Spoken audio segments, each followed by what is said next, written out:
Muy buenas noches, muy buenas tardes y muy buenos días. Comenzamos la transmisión del día de hoy de Demoliendo Mitos de la Política Charlas. Como todos los miércoles nos acompaña al otro lado del charco, al otro lado del Océano Atlántico, desde Madrid, el señor Juan Antonio Aguilar. Juan Antonio, ¿qué tal todo por ahí? ¿Qué tal? Muy bien. Muy bien. Juan Antonio, Como mi muela, está muy bien. todos aparecemos tocados, yo en la espalda, Juan Antonio con dolor de muelas, bueno, los achaques de la edad, Juan No, Antonio. espero que me lo quiten mañana. Bueno, suerte con eso. Juan Antonio, comencemos con el notición de último momento. En Corea del Sur, el occidente arquetípico, modélico, ese jardín de las delicias de Borrell. En Corea del Sur, aparentemente, tropas de las fuerzas, bueno, tropas del ejército realizaron un asalto al Congreso. Juan Antonio, ¿qué presenciamos ahí en Corea del Sur? A ver, las noticias lógicamente están llegando poco a poco y además ya te puedes imaginar el nivel de desinformación que corre por las redes y demás sobre lo que está ocurriendo. Al parecer tenemos un presidente en Corea del Sur, claro, es decir, Corea del Sur de los países, al menos en Europa, imagino que en América, de los que no se suele hablar mucho, de los que suele ser muy poca información, pero tiene un presidente muy proamericano, muy pro Casa Blanca, llamado John Suk-yeol, nombre un poco raro como todos estos genes, no sé si se pronuncia Yeol o Yul, pero es eso, John Suk-yeol. Y este hombre, bueno, pues parece ser que en 22 ocasiones de que ha subido a la presidencia, el Parlamento le ha tumbado funcionarios o ministros o altos cargos por corrupción. Es decir, que el nivel de corrupción debe ser bastante alto, incluido a familiares, por lo que se lee en los medios locales, ¿no? Pero era un poco lo del agua, pero es que si no, el dolor no me deja hablar. Tranquilo. Entonces, bueno, pues este señor ha decidido hoy declarar la ley marcial, prohibir prohibir toda actividad de los partidos políticos, censura en los medios y tomar al asalto del ejército el Parlamento. Lo que pasa es que había parlamentarios allí, se han encerrado, luego otros parlamentarios han ido llegando, es decir, le ha costado a las fuerzas militares poder hacerse con el control del edificio y finalmente estos parlamentarios han llamado a la población, que se ha reunido por decenas de miles cerca del Parlamento. El Parlamento ha votado una propuesta de un decreto de levantamiento de esa ley marcial, que según la Constitución coreana el presidente está obligado a respetarlo. Con la cual, a partir de ahí, parece ser que las tropas se han ido retirando del Parlamento. Ha habido una reunión del gobierno y que se retiraría la ley marcial, pero eso no ha ocurrido todavía.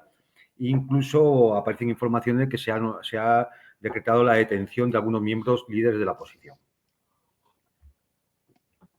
Esto es lo que sabemos hasta ahora.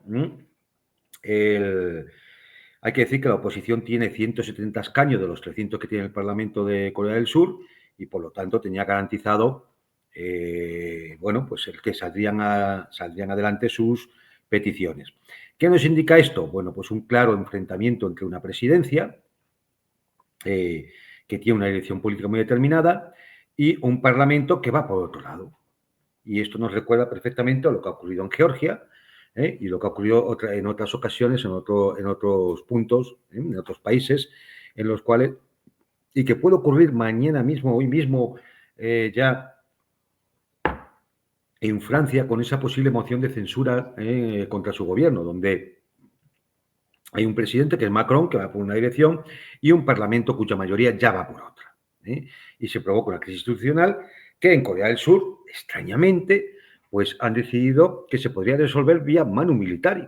declarando el estado de guerra poco menos y echando las tropas a la calle, porque ha habido despliegue de tropas por Seúl. Es decir, bueno, pues esto habrá que analizar en las próximas horas, una vez que se vea cuál es el resultado de todo el tema, qué es lo que hay detrás, qué actores son los que se han movido, qué influencia podría tener otros actores externos y realmente, bueno, si esto indica una crisis más en un punto muy sensible del globo, que es, fíjate, prácticamente Corea representa pues esa limes, esa frontera entre el mar del Japón, donde hay un conflicto, con Corea del Norte y demás, y también el mar de China meridional, donde hay un conflicto con el asunto de Taiwán. Y Corea del Sur es un punto estratégico del despliegue de contención contra China de los norteamericanos, que tienen allí instalado casi 30.000 efectivos.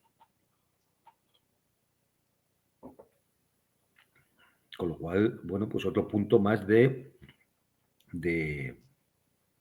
crisis que vamos a tener, porque es otro punto más de fractura geopolítica, que esto ya lo hemos comentado en otros programas y en otros canales. Es decir, cuando algunas veces hemos comentado dónde se podrían ir produciendo situaciones de conflicto, siempre decíamos en el Rimland, que es lo que coge todo el norte-este de Europa, Cáucaso, Oriente Medio, el Índico, o sea, pasa por el Golfo Pérsico al Índico, llega a Indochina, Mar de China, Mar de Japón, que es donde está Corea del Sur, es decir, está claro, y subir hasta el Ártico. Ahí es donde se producen todos los conflictos. Sí. Presento unos videos recién recogidos de los canales de Telegram, de paso como pausa para nosotros también. Un poquito. Este aparentemente el momento de la llegada de las tropas. Las imágenes, Antonio, tremendas, de las tropas destruyendo las ventanas y con el ingreso por las ventanas al Congreso. Estas evidentemente las primeras imágenes. Por aquí algo más.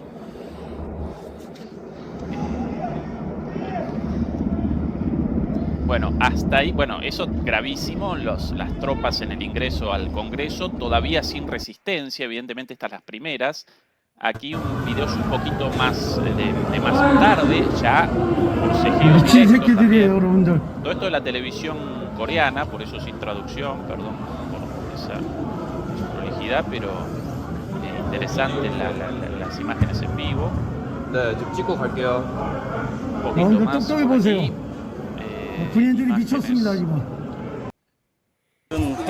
Acá el ingreso por las ventanas. Para Antonio, esto no en Corea del Norte, esto en Corea del Sur. Ya cada vez más con bajo la forma de un castillo de naipes en colapso total, y por eso tan peligroso también, ¿no? Armados con los fusiles de asalto, los soldados ni siquiera, bueno, con bolas o armas cortas, ¿no?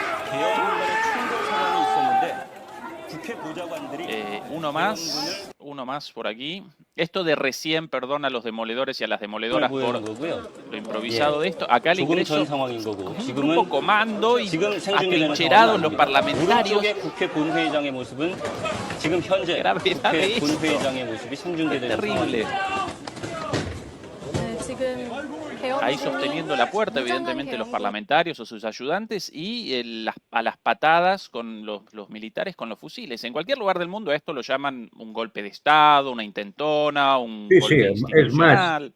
Es más, en el comunicado del presidente, cuando ha declarado la ley marcial, daba las razones. Y las razones era que para defender la estabilidad del Estado y demás, frente a las fuerzas norcoreanas, es decir, a los elementos norcoreanos y antiestatales. De todas formas, hay que decir que yo he estado mirando algunos datos y Corea del Sur no ha sido nunca realmente un sitio tranquilo. Lo que pasa es que, bueno, no sale mucho en nuestras noticias y también es cierto que no nos enfocamos mucho en ello, ¿no? Por decir, parece que como si después de la guerra de Corea, pues aquello no tuviera importancia.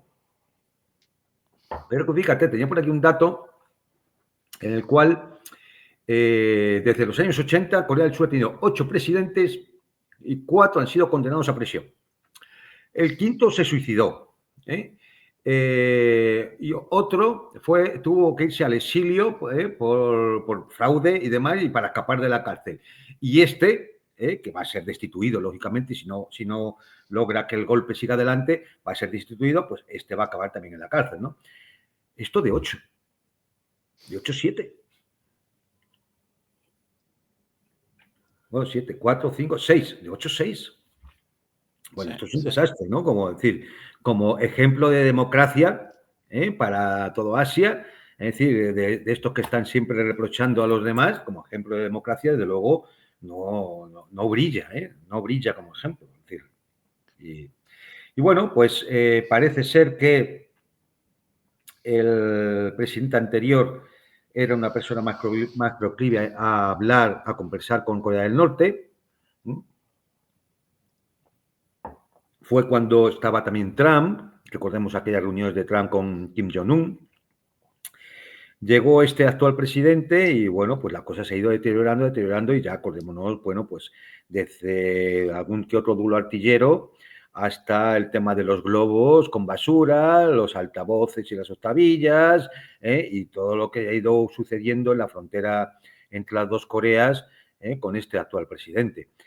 Evidentemente, todo parece indicar que es mucho más proclive a las políticas agresivas de la Casa Blanca que lo que sería el anterior, ¿no?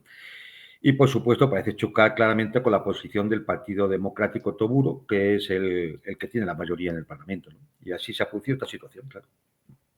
Sí.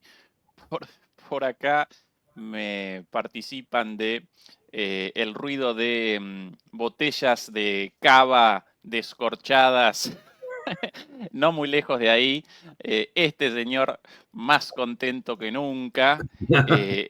Eh, este señor, Juan Antonio, con mucho aguante, porque contra este señor todo el mundo, todo el mundo y él ahí firme con sus, Sí, sí. con sus armas nucleares y gracias a sus armas nucleares respetado y gracias a eso él todavía firme ahí a pesar de el ataque no solo de Occidente, muchas veces incluso de Sí, sí, países del no. resto del mundo. Es decir, ha habido años que Corea del Norte realmente estaba, es decir, atacada por todo el mundo, incluso tenía la indiferencia de China y de Rusia y de otros potenciales aliados, pues porque no atendían, es decir, no consideraban ni siquiera que fuera un tema importante en aquellos momentos, ¿no? Luego, claro, luego ya se ha visto con el cambio del ritmo de enfrentamiento y de fractura geopolítica que Corea del Norte era una pieza importante. Y entonces ya, es decir, ahora mismo, claro, es decir, después del acuerdo con China y con Rusia, pues digamos que Corea del Norte, aunque formalmente no esté dentro de ese gran proyecto euroasiático, formalmente, pero sí, ya existen esos acuerdos que enganchan directamente con el resto de Asia, ¿no? Entonces ya su situación es otra. Pero durante muchos años ha estado completamente aislada prácticamente de todo el mundo. Uno porque no la consideraban, eran indiferentes, y otros porque lógicamente la atacaban, ¿no? Y estaba sancionada y está sancionada y bloqueada y bueno, pues lo habitual, ¿no? O sea que Sí. sí, sí. Qué curioso, qué curiosa la narrativa de Occidente respecto a Corea del Sur, en tanto presentaban, por lo menos hasta el día de hoy, a Corea del Sur como un modelo político y económico en Asia. En lo político, como vos recién remachabas, de democracia liberal muy poco, y en lo económico, el éxito de la economía coreana del sur responde a las famosas chaeboles, o chaebol, las llaman en coreano, estos conglomerados económicos muy grandes, conocidos por todos nosotros, como Samsung, como LG, como Hyundai, etcétera, etcétera. Y en realidad esos chaeboles comenzaron en la década de los 50 como empresas estatales. Y hasta los años recién, si no recuerdo mal, en los 70 comienzan a generar empresas mixtas y después parcialmente la privatización de todo esto, pero con un fuerte control estatal de esos grandes conglomerados, con lo cual el éxito económico vendido como un modelo de liberalismo de Corea del Sur responde a la dirección del Estado, ¿no? Hombre, entre otras cosas porque, lógicamente, tenía que haber una gran participación estatal en un régimen que tenía que oponerse a otro que tenía una gran participación estatal, que era el de Corea del Norte. Entonces, no podían permitir allí un capitalismo salvaje que no produjera un suficiente nivel de vida como para que no impedir que la población empezara a fijarse en Corea del Norte, y entonces, al final, toda la península coreana caería bajo el mismo régimen comunista, ¿no? Prácticamente esto fue la razón. Y entonces, claro, ha mantenido durante décadas una economía estatal importante, muy importante. Sí, sí, sí, sí.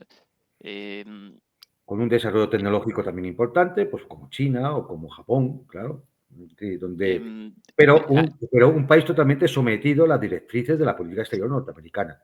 ujú. Como digo, ya con 30.000 tropas norteamericanas allí, con bases militares, y eso, claro, lógicamente quita soberanía y, por lo tanto, independencia política. Sí.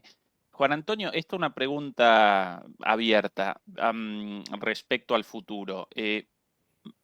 Mal que mal, nosotros a partir de nuestros análisis podemos realizar predicciones o por lo menos realizar análisis a futuro de qué características más o menos va a presentar la geopolítica del mañana, ¿sí? Del mundo unipolar, del mundo unipolar al mundo multipolar, con, bueno, China, India, Rusia, los países del BRICS. Ahora, en términos económicos, respecto a los futuros modelos económicos tanto de esos países como del mundo en su conjunto, todavía no podemos realizar predicciones muy específicas. Quizás porque cada país va a presentar modelos económicos distintos, una cosa a los chinos, otra cosa a los rusos. De seguro el capitalismo salvaje neoliberal de las finanzas va a desaparecer porque genera la destrucción de las sociedades. Eso seguro, pero más que eso, o para vos aparecen algunos elementos ya a futuro para el análisis. Hombre, a ver, efectivamente, llevas toda la razón. El modelo neoliberal, tal como lo conocemos, eso va a desaparecer. La globalización, tal como lo habían vendido, va a desaparecer. Ya ha fracasado. Entonces, ¿qué modelos? Puede haber muchos, ¿eh? De hecho, yo creo que vamos a ver muchos. Ahora, creo que ya algunas cosas empiezan a vislumbrarse que creo que han regresado para quedarse. Por ejemplo, cierta economía estatal, cierto proteccionismo a la hora de los intercambios comerciales entre países. De ahí los polos, los espacios económicos autocentrados alrededor de cada polo, que intentarán proteger sus propios mercados. Yo creo que esas dos cosas ya están claras que van a suceder. Proteccionismo y intervencionismo estatal, Sí. necesariamente. Y bueno, pues luego, pues me imagino que los espacios autocentrados intentarán establecer zonas de mercado libre en su interior, y zonas de, bueno, pues de intercambio comercial mediante aranceles entre los polos, pero eso sería lógico también. Es lo que vino ocurriendo ahora mismo cuando Estados Unidos se cabría y le pone aranceles a productos de otros, o viceversa, ¿no? Eso ya vino Sí, ocurriendo. sí. Pero yo creo que el proteccionismo y la propiedad estatal, es decir, la intervención, por cierto sector, cierta parte de la economía como economía estatal, eso yo creo que no es nuevo, pero va a volver. Durante un tiempo estuvo muy desprestigiado y yo creo que ahora va a volver. Sí, ¿Me sí. permitís que vaya por un poquito de agua? Sí, mientras puedo yo realizar un comentario al respecto, en línea con las palabras de Juan Antonio, porque de alguna manera presenciamos una situación similar a la ocurrida tras la crisis, tras la autodestrucción de los capitalismos liberales de principios del siglo XX, tras cuya destrucción aparecieron en el mundo capitalismos regulados, los llamados capitalismos del estado de bienestar, con mucha regulación estatal, con participación empresarial también de los estados, con un direccionamiento de la economía. Y en aquel entonces, debido en gran medida a la amenaza roja, entre comillas, del comunismo, también con mucho mejores condiciones para los trabajadores que durante el capitalismo victoriano muerto en la primera, sí, a principios del siglo XX. Que van en, quizás ahí puede aparecer una similitud en el sentido de que van a participar más los estados. Ahora, si eso va a generar necesariamente, como en aquel entonces, un mejoramiento, una participación de los estados en pos de la mejora de la situación de los trabajadores, eso todavía para mí aparece en disputa. Porque, por ejemplo, Trump, ¿qué quiere? Quiere aranceles para la protección de los capitales estadounidenses. Ahora, en cuanto a la política entre capital y trabajo, él aparece abiertamente y claramente del lado del capital, ¿no? Entonces, intervenciones estatales como en los capitalismos de posguerra, sí, pero no necesariamente en la búsqueda del Ah, no. bienestar de los de abajo, sino en defensa de las economías nacionales, pero favoreciendo a a los grandes empresarios nacionales. Eso Esa por quizás es supuesto. una diferencia, ¿no? Sí, sí, no, eso por supuesto. Es decir, desde el punto de vista geopolítico, los modelos se han adoptando una forma que les definirá respecto a los otros modelos de los demás polos, en un mundo multipolar. Pero eso no dice nada respecto a la distribución de la riqueza dentro de Claro, cada sitio, de cada país. sí, sí, Es decir, ahí, más allá de la dialéctica de estados que se produce en la geopolítica, habrá que volver a establecer efectivamente cuál es la situación de la dialéctica de clases dentro de esas economías que tendrán que derivar, en algún cierto sentido, en una mejor distribución de la riqueza, con no sé qué tipo de políticas sociales o socialistas, me da igual, pero que tendrán que ir en esa dirección si no queremos que al final esos modelos fracasen, claro. sí, sí, sí, sí, completamente de acuerdo. Y Juan Antonio, abandonando esta zona del Rimland y reacomodando el foco hacia otra zona del Rimland en Georgia, ¿qué presenciamos, qué situación presenciamos en Georgia en este momento?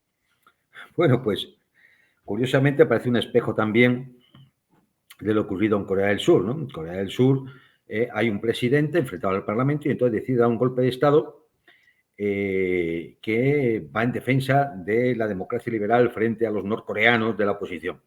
Bueno, en Georgia que tenemos a una presidenta francesa de nacionalidad, de pasaporte, funcionaria de todas las instituciones globalistas que uno se pueda imaginar, que se enfrenta al Parlamento georgiano elegido democráticamente por la mayoría de los georgianos. Y entonces esta señora se lanza a montar una revolución de color, es decir, dicho de otra forma, un golpe de Estado para impedir que el Parlamento pueda actuar. Para impedir que se vaya adelante una ley de agentes extranjeros que son los que están interviniendo en Georgia. ¿No? Para impedir la victoria del partido Sueño Georgiano, que es quien ha ganado las elecciones. Para impedir que pueda de forma soberana, anular no, simplemente suspender durante 4 años las negociaciones con una Unión Europea que está chantajeando a Georgia. Y finalmente, que no acepta que este mes de diciembre ahí tiene que haber elecciones presidenciales y esta señora se tiene que ir. Y entonces decide que como ella no legitima, no reconoce la legitimidad del Parlamento, que ella no dimite, que ella se queda, vamos. Es decir, digan lo que digan las elecciones. Bueno, esto es simplemente un golpe de Estado, pero además un golpe de Estado mafioso. Un absoluto golpe de Estado mafioso, que no se justifica por nada, políticamente en nada. Y digo mafioso porque ya el primer ministro georgiano fue amenazado desde la Unión Europea, incluso con aquella famosa llamada en la que le recordaron el atentado que sufrió el primer ministro eslovaco, Robert Fico. Es decir, bueno, pues simplemente esto lo que nos indica es todo lo que nos estamos jugando en la política mundial para que hasta un Estado, en principio, que no pensamos, tenga una gran importancia, un gran peso en la política internacional, como es Georgia, es motivo de disputa. Y así estamos. Y eso es lo que estamos viendo, como unos supuestos manifestantes pacíficos que espontáneamente salen a la calle y van armados con cañones con cohetes artificiales, con pirotecnia, van todos repartiéndose a misnadas las mascarillas para los gases y los humos, van lanzando cócteles molotov que se realizan en algún sitio, y con cascos, con escudos, y claro, banderas, y uno piensa, ¿quién paga todo esto?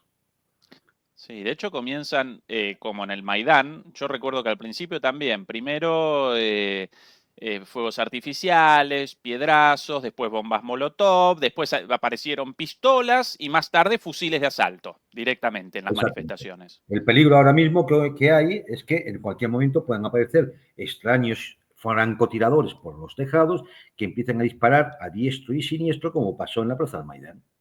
Sí. Y todos sabemos, efectivamente, al cabo de los años, sabemos perfectamente de quién eran esos francotiradores, quién los pusieron allí y qué intencionalidad había, que era el golpe de Estado. ¿Qué pasa ahora? Bueno, pues que yo creo que en Georgia, igual que en Bielorrusia y otros países, pues ya han aprendido de lo que pasó en Ucrania, ¿no? Y de lo que pasó en Kiev, cuando el Maidán.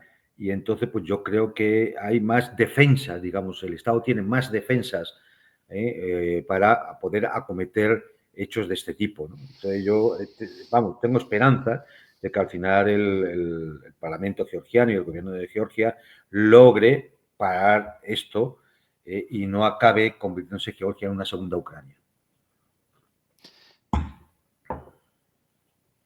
Si no recuerdo mal, la presidenta georgiana, nacida en Francia, realizó su primera visita a Georgia a los 32 o 33 años. Sí, es el grado de cipallaje de esta señora, de subordinación a Francia, la Unión Europea y a los Estados Unidos. Ahora, a propósito de Francia... Mira, como detalle, sí, esta señora es una auténtica canalla. Y tengo que decirlo así, y ojalá me escuchara, o me escucharan en la embajada de Georgia en Madrid. Esta señora es una auténtica canalla, una sinvergüenza de tomo y lomo, porque en unas manifestaciones que ellos están haciendo que sean violentas, muy violentas, desde hace 4 noches, esta señora ha llamado a los escolares a protestar. ¿Qué está buscando? Está buscando que en la refriega aparezcan policías pegándole a los niños, o que pase algo y algún niño muera. Sí, por ahí vistas imágenes, videos, Juan Antonio, tremendos de chiquilines arrojando piedras, mandados por sus padres, obviamente, sin ninguna idea de nada, arrojando piedras contra la policía, buscando precisamente eso, el grado de bajeza humana de esa... Pues esa es la tiparraca, la fantoche, la canalla, que preside el presidente de Georgia y que además dice que ya no se va. Que se agarra ahí al sillón como una garrapata, que efectivamente posiblemente es el animal más cercano a su esencia metafísica.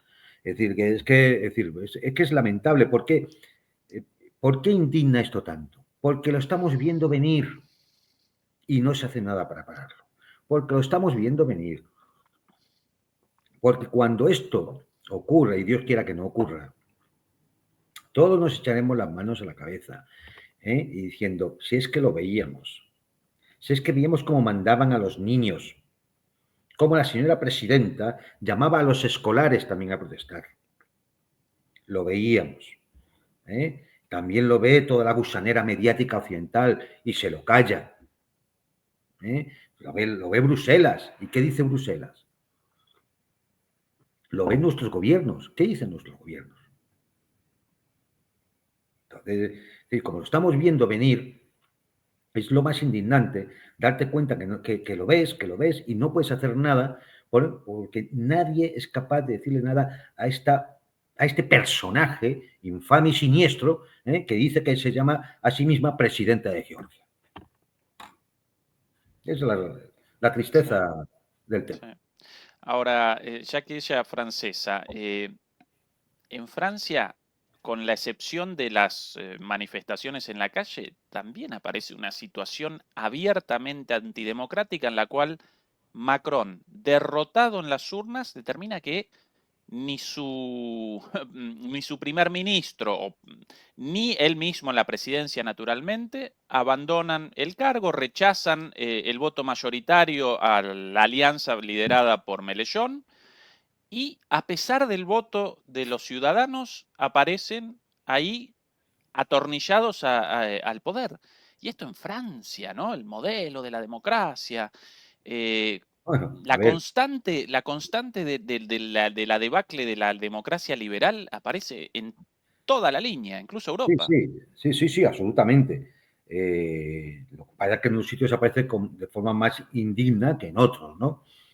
Por ejemplo, en el caso europeo, tanto Alemania como Francia están demostrando una indignidad digna de encomio, es decir, magnífica. Vamos, un ejemplo para Europa. En Francia, un Macron que, para salvar su propia crisis, lanza unas elecciones legislativas, no presidenciales, no dimite, lanza unas legislativas, queda fracturado la Asamblea Nacional Francesa, gana el bloque de izquierdas, de Jean-Luc Mélenchon. Y este señor no llama a Mélenchon para que forme gobierno. Impone él, ni siquiera llama al segundo partido de oposición, que es la de la señora Le Pen. No, impone él a un personaje al que se le ha ocurrido. Y entonces, cuando lógicamente eso llega a mal fin, porque claro, no hay apoyo, llega el momento de votar los presupuestos, claro, no salen. Y como no salen, pues estamos metiendo a Francia en un follón muy grande. Y entonces, pues, estos señores decían que van a imponer los presupuestos. Y entonces, pues, que hay una moción de censura. Y entonces, muy posiblemente, a estas horas, estamos hablando de miércoles, a estas horas, pues, el gobierno del señor Macron, pues ya no esté. Es decir, haya sido ya rechazado. ¿Va a dimitir él? No, va a buscar a otro, porque es que no hay forma de echarlos. Es que ni con agua caliente. Y ya sabemos lo que protestar también en Francia. Policía, policía y policía. Es que lo hemos visto. Desde los chalecos amarillos para adelante lo hemos visto muchas veces. Últimamente en las protestas a favor de Palestina. La represión, los golpes, y los botes de humo, los gases lacrimógenos, etcétera, etcétera. Sí. Y en el caso de una escalada, incluso hasta podrían el modelo de Corea del Sur también, ¿no? Si no, efectivamente, si no, pues se da un golpe de Estado, se intenta al menos, se da un golpe de Estado y ya está, ¿no? Es decir, bueno, pues esto lo que indica claramente ya no es solamente la crisis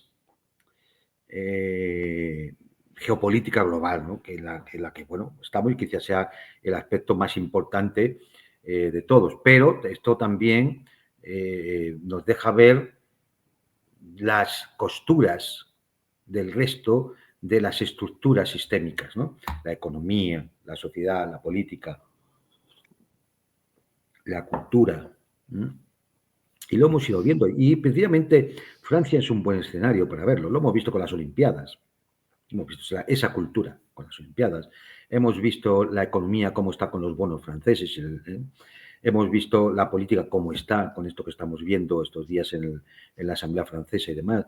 O sea que realmente nos deja ver pues que es todo, toda la estructura sistémica del orden nacido en Bretton Woods, del orden nacido en el Consenso de Washington, del orden nacido tras la Segunda Guerra Mundial, la que se está resquebrajando.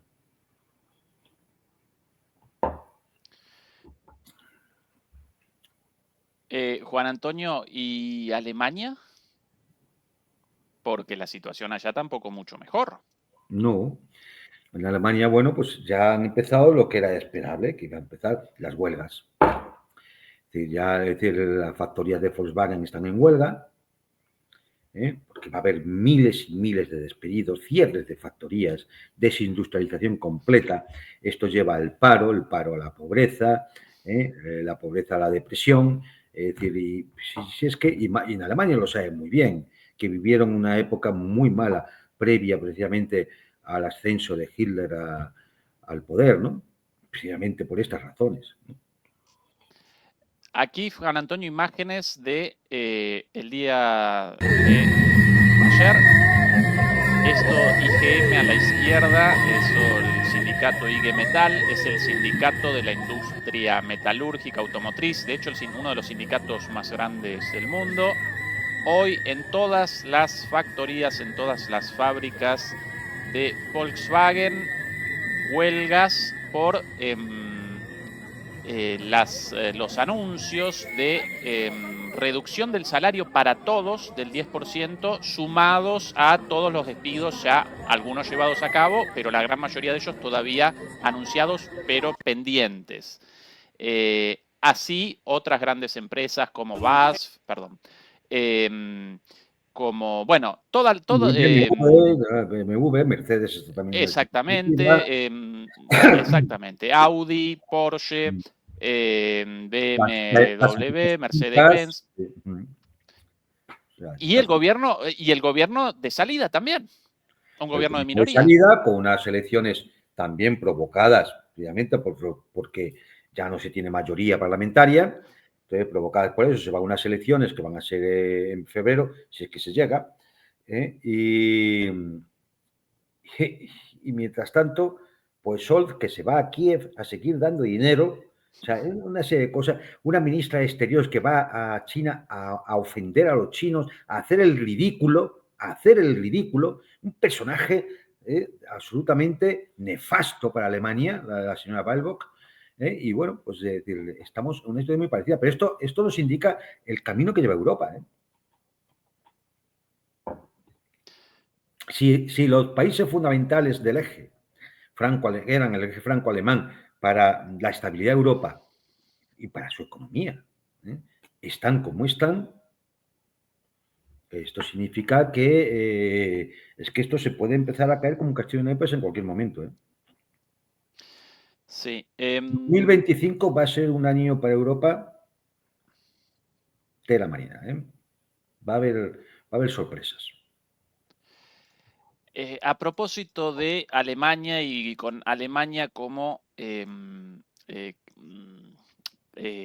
plataforma para el salto hacia Ucrania, como trampolín para una charla sobre Ucrania. Acá, Juan Antonio, si me ayuda, acá las imágenes de Scholz el día de ayer en su llegada a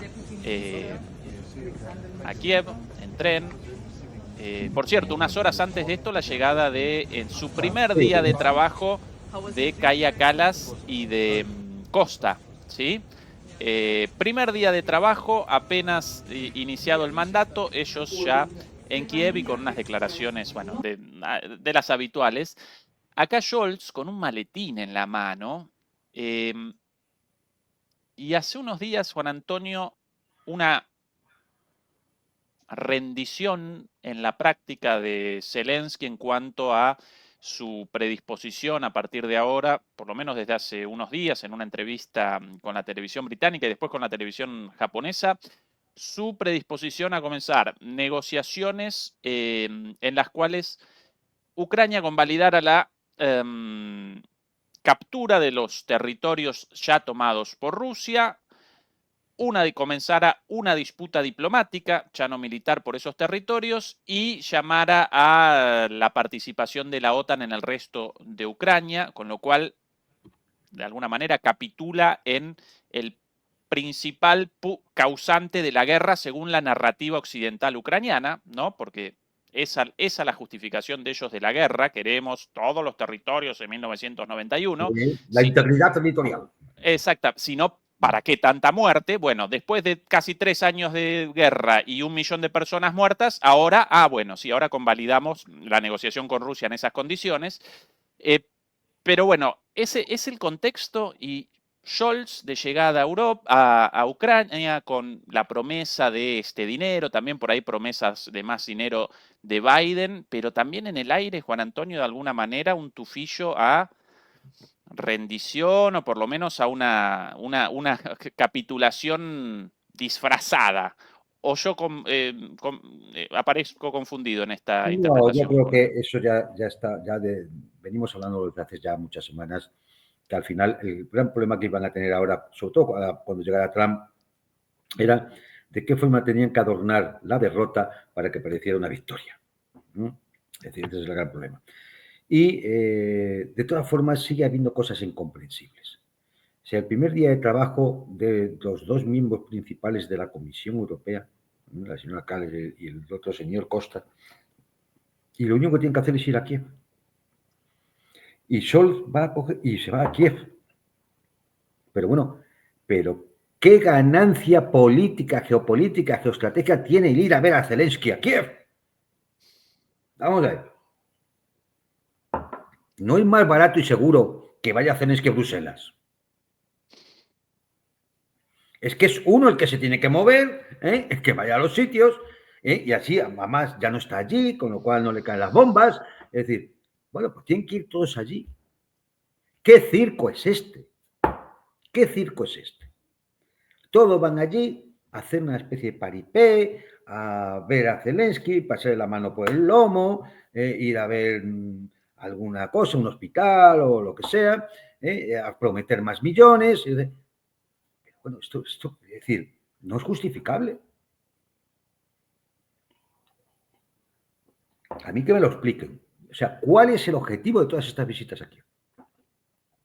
¿A qué ha ido Scholz? Porque si para decirle que le va a dar 700 millones de euros en armamento, que le llame por teléfono. Y si no, hombre, que vaya a Zelensky a Berlín a recogerlo. ¿A qué va? ¿A qué van todos estos? O sea, recordemos durante 2 años y medio la cantidad de ministros, primeros ministros, presidentes y demás que han pasado por Kiev. ¿A qué?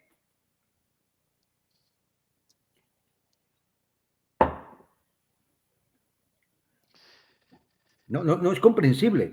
Con lo cual, todo esto me indica claramente que es un auténtico circo. Y que, bueno, pues ahora unos van, seguimos con la tontería porque ahora habrá que vender otro relato. Y cada vez que cambiemos de relato, vamos haciendo una especie de peregrinaje a Kiev para... no sé, porque es que yo creo que es una tomadura de pelo a la opinión pública, sinceramente. Creo que todo esto es una gigantesca tomadura de pelo a la opinión pública. Porque no tiene explicación alguna. O sea, no sé, no lo veo. Por aquí la foto de hace apenas 2 días, o 3 días, si no recuerdo mal, de Costa, Kaja Kallas, Marta Kos. Yo hasta hace poquito sin idea de la existencia de esta señora. Esta Marta Kos representa y me va a ayudar Wikipedia con el cargo exacto de esta señora, la comisaria europea de vecindad y ampliación. Ampliación. Y después el imperialista Putin, ¿no?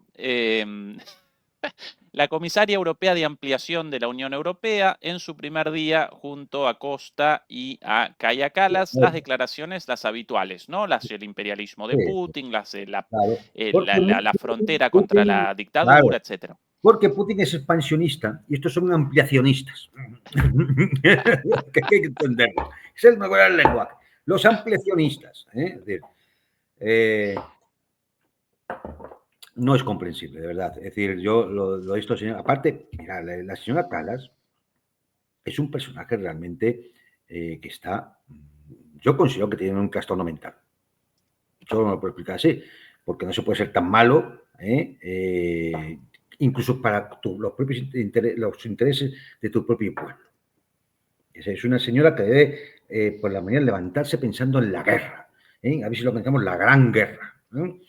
Y a esta persona, que es intratable, que viene de la vieja nomenclatura corrupta soviética, a esta señora le dan el cargo de ser la representante diplomática de la Unión Europea. ¿Pero qué chiste es este? Ay, mientras comentas, voy a Sí, no, bueno, vamos a, el otro día en broma junto a Fernando,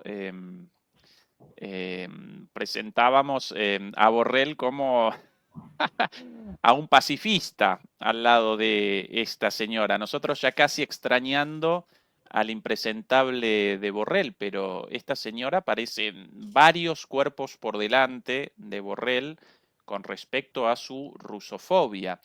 Y también otra cuestión respecto a esta señora, em, esta señora hasta hace poquito aparecía en el cargo de primera ministra de Estonia y abandonó el cargo, la máxima magistratura de su país, la mayor dignidad de su país en representación de su pueblo, por un cargo burocrático en la Unión Europea, ¿no? Eso como una demostración de su amor por Estonia y por sus ciudadanos.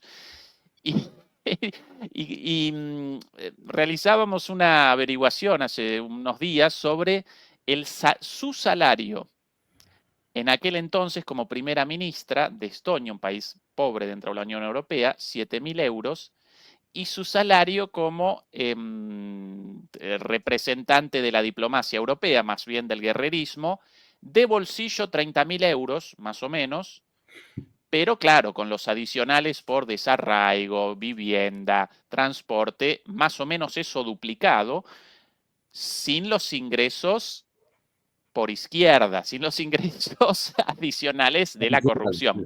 Pero claro, su amor por Europa y por los euros determinó que abandonara un cargo de 7.000 euros, lo cual ya bastante, y en Estonia seguramente un dineral, mucho más incluso que en Alemania o en España, por los salarios y por los ingresos generales de Estonia muy bajos, y lo abandonó por otro cargo de 30.000 en mano y otros 30.000 adicionales, ¿no? Además de traidores a la patria, qué mercenarios, ¿no? Qué poco quieren a sus propios pueblos. Pero no sé, yo es que, es decir, yo, claro, uno ve esas cifras que tú citas y uno puede pensar, pues claro, hombre, esta mujer lo que ha ido es la ocasión de mi vida, hacer caso. Yo lo entiendo, lo puedo entender, o sea, no comparto, pero puedo entenderlo, lo comprendo, pero ¿quién ha decidido en Bruselas que esta persona es adecuada para ser la jefa de la diplomacia europea? Es que eso hay que escuchar sus declaraciones. ¿Quién ha decidido eso? Pero se ha amenazado a Georgia el primer día. El primer día que todo el mundo ya amenazó a Georgia. O sea, ¿pero quién ha decidido que esta señora puede representar los intereses de la Unión Europea? O sea, es decir, entra y el primer día amenaza a Georgia y se va a Kiev. Pues es decir, pues eso, estamos condenados. Estamos condenados. Juan Antonio, la última, hoy vamos a redondear la transmisión en la hora, porque bueno, Juan Antonio con dolor de muelas y yo con dolor de espalda, así que hoy una transmisión un poquito más corta. Hace unos días, en la conferencia de prensa de la cumbre del Tratado de Seguridad Colectiva, no recuerdo el nombre exacto del tratado, la OSTC, no recuerdo ahora. Organización del Exactamente. Tratado de Seguridad Colectiva. Exactamente. En Kazajistán, Putin en un momento respondió una pregunta relativa a la posibilidad de ataques en respuesta a los ataques con misiles estadounidenses en territorio ruso y respondió, bueno, podríamos también responder con misiles Ariashnik, pero además de esto respondió, vamos a responder a todos los ataques con objetivos militares o de conducción política. Eso, algo muy importante. Y mi pregunta ahora, Juan Antonio, quizás no puedan determinar el paradero de Zelensky, quizás Zelensky aparezca en otro lado. Ahora, si Putin lo quisiera, todos estos líderes europeos desembarcando en la estación de Kiev, ¿no? Con las cámaras, botoncito. Claro, ya estuvieron en el objetivo. Si los ha publicado el Ministerio de Defensa ruso, ya estuvieron en el objetivo.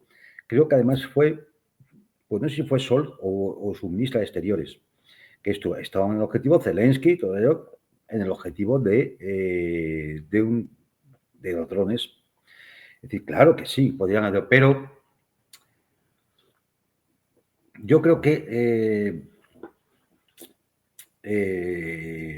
Putin no está por hacerle un favor a Trump. Es decir, Zelensky sabemos que no puede ser la persona que negocie una paz en Ucrania, o una paz para Ucrania. Zelensky es una persona ahora mismo que está deslegitimada. Quien tiene que quitar a Zelensky son los que le han puesto. Entonces, sería muy sencillo para la OTAN y demás, que claro, los rusos han asesinado al heroico presidente de Ucrania, que durante 2 años y medio estuvo resistiendo la agresión rusa. No, ahí lo tienen. Ellos lo pusieron, ellos lo quitan. Yo creo que si hay dirigencia política que tiene que estar más preocupada, no es precisamente Zelensky. Serán otros y otros en otros estados de la OTAN, pero no Zelensky. Porque sí. Zelensky es un muerto político, él no lo sabe, pero Zelensky es un cadáver político. Entonces, lo que le han puesto que lo quiten.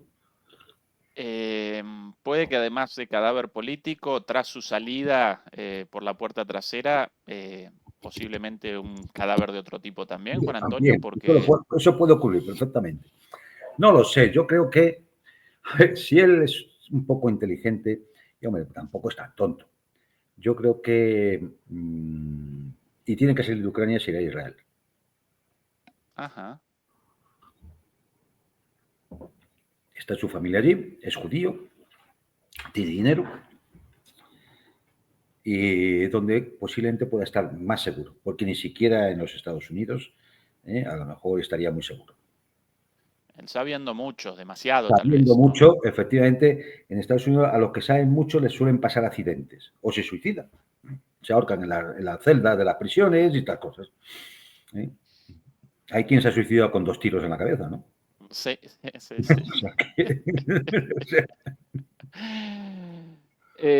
Juan Antonio, vamos a redondear la charla de hoy, cortita pero muy jugosa.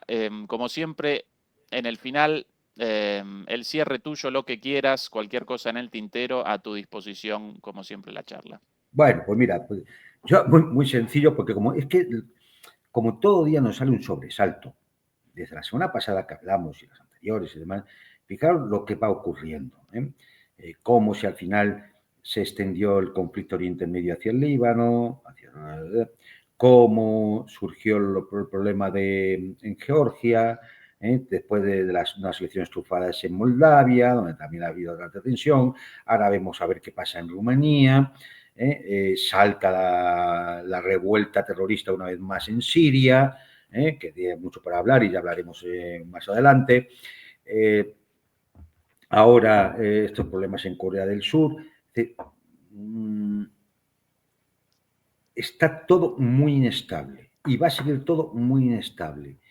¿Hasta cuándo? No lo sé, hasta que alguien dentro del hegemón decida que hay que ir a cierta estabilidad. Porque en el fondo todos estos frentes, todos estos focos están interconectados. Y están interconectados por los mismos actores. Es decir, si ustedes observan, son los mismos actores.